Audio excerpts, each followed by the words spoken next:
তেহরানের ইমাম Khomeini grand মোসাল্লায় শোকের হিমশীতল স্রোত বইছে। চারদিকে কালো পোশাক পরা মানুষের ঢল, বাতাসে ভেসে আসছে কান্নার রোল আর শোকাচ্ছন্ন আবহাওয়া।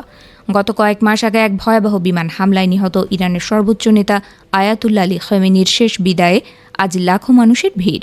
রাষ্ট্রীয় টেলিভিশনের পর্দায় ফুটে উঠেছে সেই করুণ দৃশ্য। বাবার কফিনকে ঘিরে দাঁড়িয়ে আছেন খোমেনির 3 ছেলে মুস্তাফা, মেসাম ও মাসুদ। তাদের চোখে জল, মুখে স্তব্ধতা আর হৃদয়ে গভীর বেদনা।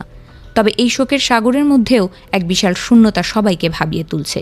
জনগণের অগণিত চোখ বারবার খুঁজছে সেই পরিচিত মুখটিকে, যাকে নিয়ে গত কয়েক মাস ধরে চলছে হাজারো গুঞ্জন। তিনি আর কেউ নন, খোমেনির উত্তরসূরি এবং বর্তমান সর্বোচ্চ নেতা আয়াতুল্লাহ মুজতবা খোমেনি। বাবার এই অন্তিম যাত্রায় তার অনুপস্থিতি এখন কেবল একটি ঘটনার চেয়ে বড় কোনো রহস্যের হাতছানি দিচ্ছে।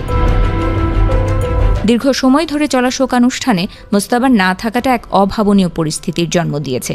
শোনা যাচ্ছে গত ফেব্রুয়ারি মাসের সেই কালো দিনে যে ভয়াবহ হামলায় খোমেনি প্রাণ হারিয়েছিলেন, সেই একই হামলায় মুজতবা নিজেও মারাত্মকভাবে আহত হয়েছিলেন।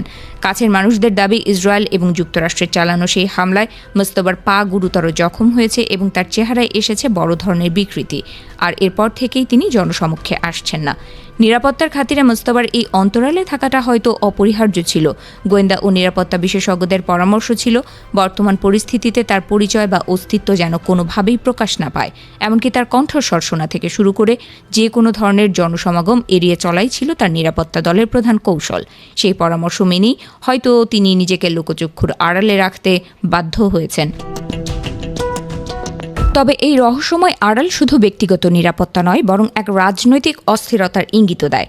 গত মার্চ মাসে বাবার মৃত্যুর পর তাকে সর্বোচ্চ নেতা হিসেবে ঘোষণা করা হলেও আজও তিনি সরাসরি জনগণের সামনে এসে নিজের অবস্থান জানান দেননি।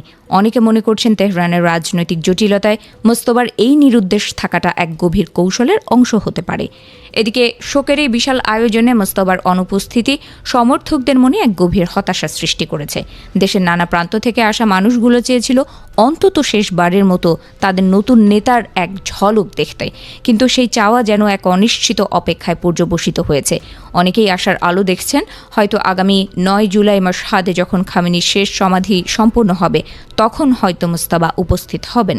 ইরানের এই শোকাবহ পরিস্থিতি এখন কেবল একজন নেতার বিদায়ের গল্প নয়, এটি হয়ে উঠেছে ক্ষমতার কেন্দ্রবিন্দুতে থাকা এক ব্যক্তির অদৃশ্য হয়ে যাওয়ার রহস্যময় আখ্যান। পুরো দেশ তাকিয়ে আছে সেই চূড়ান্ত মুহূর্তটির দিকে, যেখানে হয়তো বাবার কবরের পাশে দাঁড়িয়ে শেষ প্রার্থনা করবেন মুজতবা। তবে কি সেই মুহূর্ত আদৌ আসবে, নাকি মুজতবা খোমেনি চিরকাল এক রহস্যময় ছায়া হয়েই থেকে যাবেন, যা জানতে অপেক্ষা করতে হবে আরও কয়েকটা দিন।